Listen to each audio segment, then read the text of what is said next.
Hey guys, what's good? Derek here from Bomb Socks with more Bomb Bites, where we feast upon the words of Christ one bite at a time. So as we're getting into this little part of the Come Follow Me, I want to time out for a second and bear testimony to you of the importance of who Mormon is. Now, this book is called the Book of Mormon, right? Because Mormon has abridged all of this. And periodically, we see Mormon commenting. His commentary is kind of throughout this entire thing.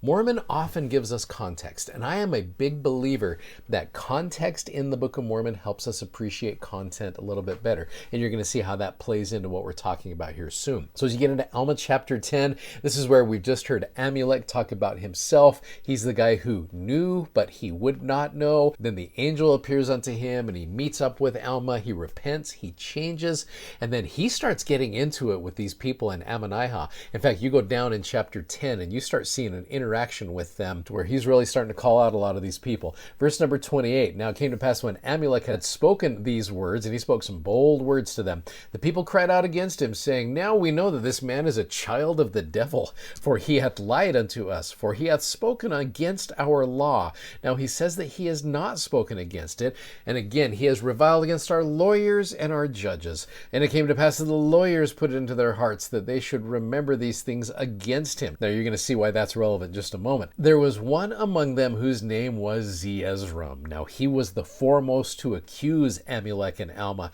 he being one of the most expert among them, having much business to do among the people. Now the object of these lawyers was to get gain, and they got gain according to their employ. Which again, that's the way we all are. We get gain according to our employment. You're going to see why these lawyers in particular are causing a lot of problems. Now you get into chapter 11, one of the very first things you see is Mormon calling a time out, and you see Nephite monetary system set forth. And about the first 19 verses, all you see is Mormon just going through here and showing the different Nephite coins and what they are worth. In fact, someone put together this little chart right here if you're watching this, and you can kind of see all of these things. You see a Sinine, a Sinum, a Sion, an Amnor, a Shum, an Ezram, a Limnah, an Antai, an Antion, a Shiblon, a Shiblum, and a Leah. Now I know you're probably like, Derek, this is why I do this. This is why I watch. This is why I read the Book of Mormon. Is because Nephite coinage is so important. You know, Mormon often says that room on the plates is very scarce.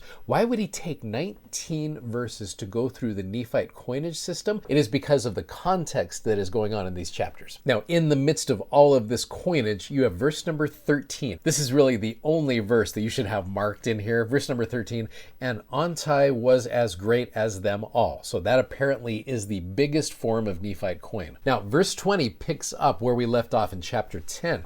Now, it was for the sole purpose to get gain, because they received their wages according to their employ. Therefore, they did stir up the people to riotings and to all manner of disturbances and wickedness, that they might have more employ, that they might get money according to the suits or the lawsuits which were brought before them. Therefore, they did stir up the people against Alma and Amulek. So these lawyers are stirring up people to anger and frustration that start causing lawsuits, which gives them a lot more money.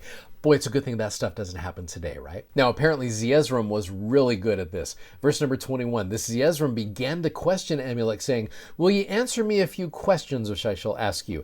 Now, Zeezrom was a man who was expert in the devices of the devil. This is a guy you do not want to hang out with, that he might destroy that which was good. I'll come back to that in a minute. Therefore he said unto Amulek, will you answer the questions which I shall put unto you?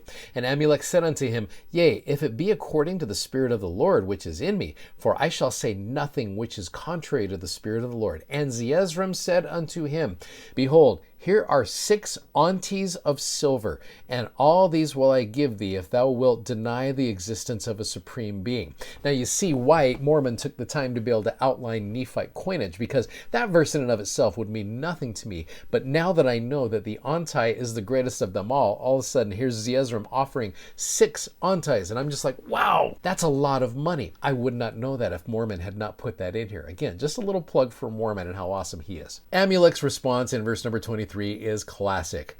O thou child of hell, why tempt ye me? Such a fun statement. Believest thou that there is no God? I say unto you, nay, thou knowest that there is a God, but thou lovest that lucre more than him, or that money more than him. Now, we'll get more into Amulek's interaction with Zeezrom tomorrow. I want to go back to this phrase in verse number 21, because I thought this is so interesting. Zeezrom's main goal is to destroy that which was good. So I want to share with you a little secret. The world that we have right now is awesome. There is so much going on in the world that is amazing.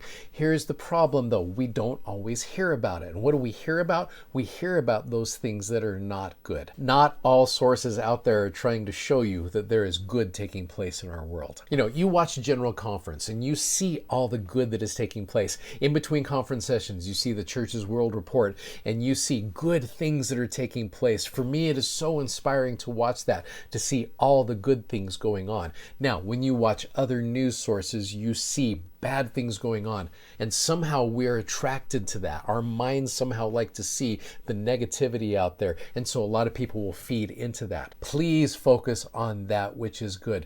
Don't focus on the things that divide us and disunify us. Those things are all out there. Now, when you see those sources out there that are trying to always show you the negative things, that's where you say, "O thou child of hell, why tempt ye me?" You show those things that are negative, who is boss, and you focus on the things that are good.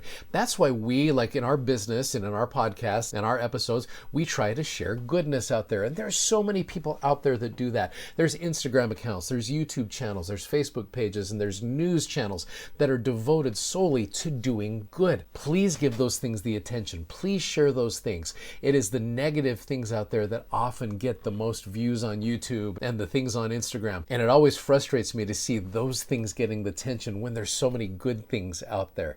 Do not be like those who are trying to destroy that which is good.